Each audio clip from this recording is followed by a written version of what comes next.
Hello, good morning everyone. तुमचं स्वागत आहे माझ्या व्लॉगमध्ये. आणि आज आहे दिवस दुसरा ॲट अक्कलकोट आणि आजच्या दिवसाची सुरुवात झाली आहे महाप्रसाद खाऊन. आज आम्हाला 2-3 ठिकाणं जायची होती. त्याच्यातले पहिले ठिकाण आहे स्वामींचं मठ, जिथे स्वामींनी समाधी घेतली होती ते हे मठ आहे. तिथे व्हिडिओग्राफी अजिबात अलाउड नव्हती. मला नंतर कळलं म्हणून मी व्हिडिओ बंद करून टाकला, पण छोटेसे क्लिप्स होते माझ्याकडे. तिथून थेट आम्ही गेलो होतो म्युझियमला.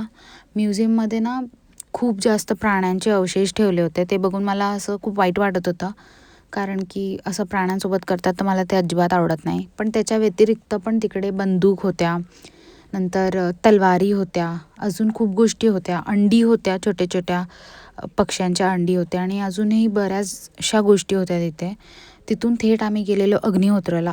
सगळ्यात फेवरेट माझं कुठलं ठिकाण असेल तर ते अग्निहोत्र होतं, कारण की तिथे गर्दी अजिबात नव्हती आणि खूप जास्त पीस फील होत होता. ह्या ज्या ताई आहेत ना, त्या आम्हाला इम्पॉर्टन्स सांगत होत्या अग्निहोत्राच्या. मग तिथेच बाजूला एक दुकान होतं, तिथून मी ही बेल घेतली माझ्या पसंदीदा पुरुषसाठी. अग्निहोत्रामध्ये थोडा टाईम स्पेंड करून मला खूप जास्त बरं वाटलं आणि तिथेच थांबावंसं वाटत होतं. तुम्हाला जर असेच व्हिडिओ बघायचे असतील तर मला लाईक, शेअर आणि सबस्क्राईब करा. बाय.